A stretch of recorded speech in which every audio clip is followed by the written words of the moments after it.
Pinatay niya ang sarili niyang pamilya habang nakangiti. At ang dahilan, pagmamahal. Hindi siya mukhang killer, hindi siya galit, hindi siya bayolenteng tao.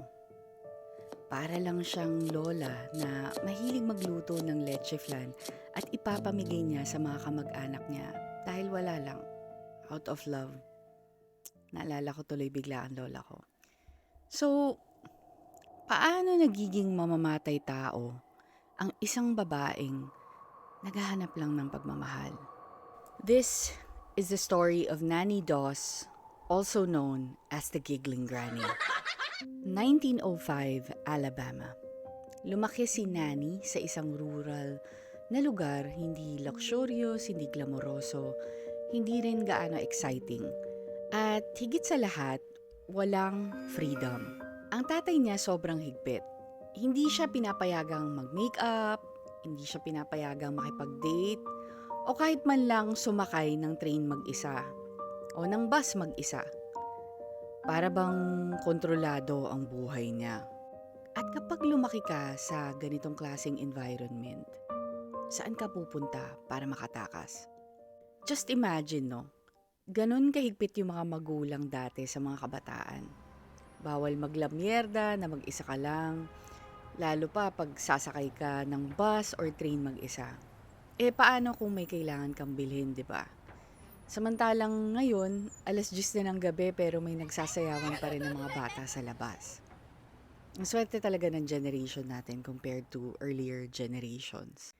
So nahilig siya sa mga romance magazines. Dito siya na-addict, ika nga. Dito siya nahulog, na-addict siya sa mga romance novels.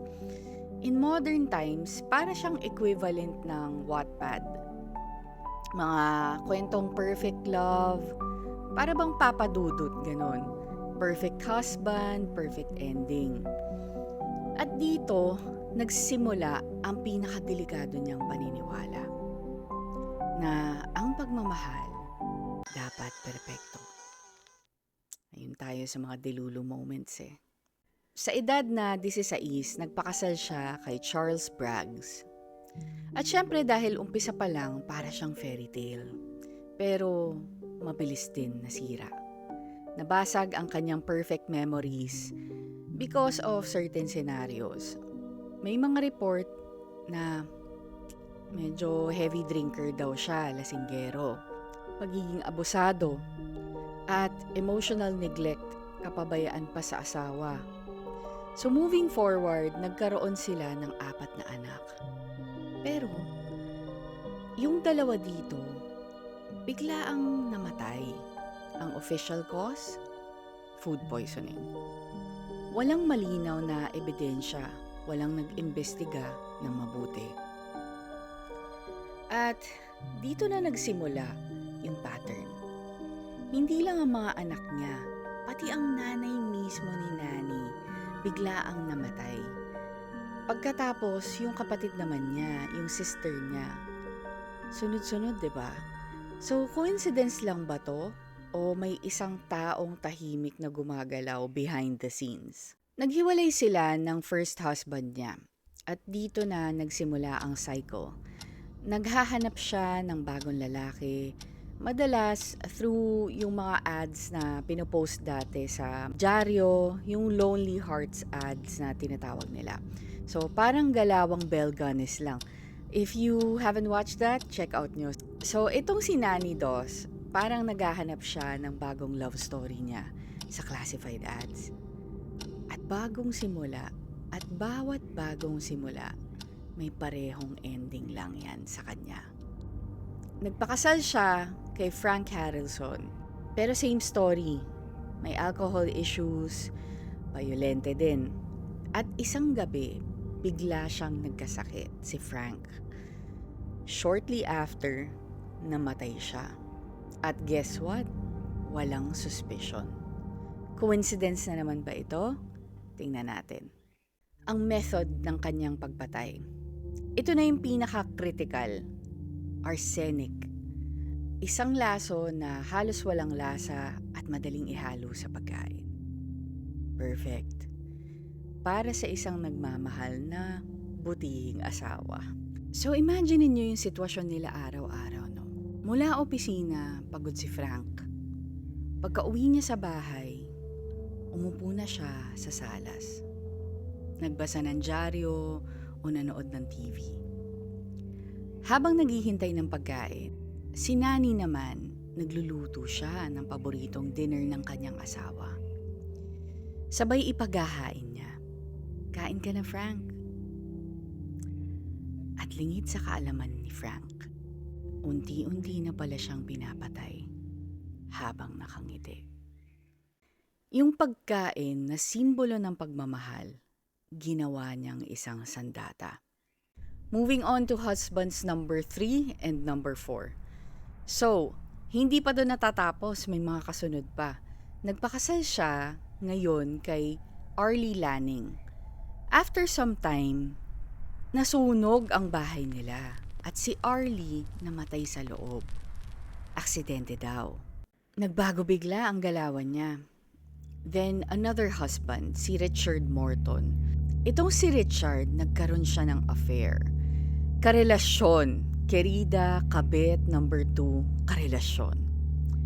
After nun, ilang buwan lang ang lumipas, bigla na naman siyang nagkasakit. At namatay. Ano ba? Pattern ba ito? O sadyang malas lang talaga ang mga lalaking napupunta sa kanya?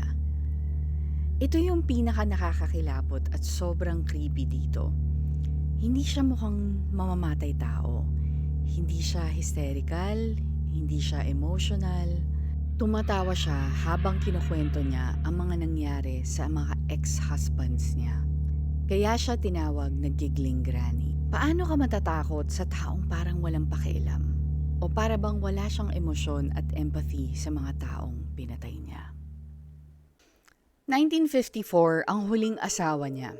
Nagpakasal ulit siya kay Samuel Doss bilang husband number 5. Pero iba si Samuel. Structured, disiplinado, organisado at hindi yung romantic type. Nakahanap na naman siya ng mali at dito na sila nag-clash. At kapag hindi niya makuha ang gusto niya, alam na natin ang mangyayari. Nagkasakit bigla itong si Samuel. Na-confine sa hospital, gumaling. Pero pag uwi niya, nagluto si Nani. Prunes cake. Kinain niya. At ilang araw lang, patay. This time, iba na. Nag-request ang autopsy ang doktor niya. At doon nakita nila na arsenic poisoning pala. At dito na nabuksan ang lahat. Inimbestigahan ngayon si Nani Doss.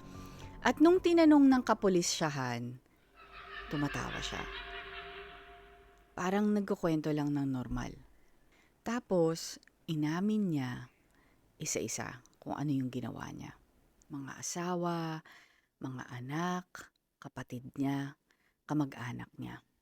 Nakulong si Nani Doss sa Oklahoma State Penitentiary sa McAlester, Oklahoma. Doon siya dinala matapos siyang makonvict noong 1955. Sentenced siya to life imprisonment. Hindi siya na-execute habang buhay siyang nakakulong. Doon na rin siya namatay noong 1965 dahil sa leukemia.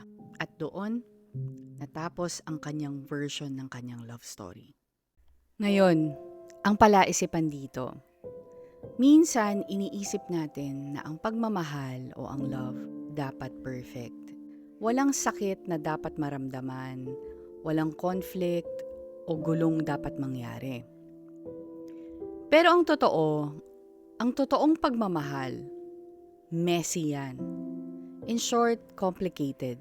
Hindi siya black and white lang, meron talagang mga gray areas na kailangan. At doon, sinusubok at hinuhubog ang relasyon ng mga magpartner.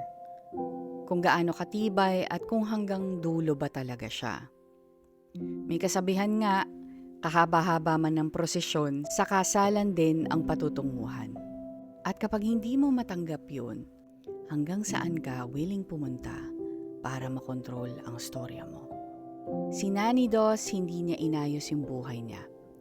Inedit niya ito, inoverhaul niya ito.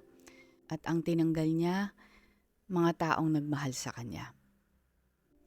Kung trip mo pang makarinig ng ganitong mga kwento, dark history, true crime at mga lihim na hindi dapat sinasabi, like and subscribe to Hiwaga at Esoterica. Bye for now.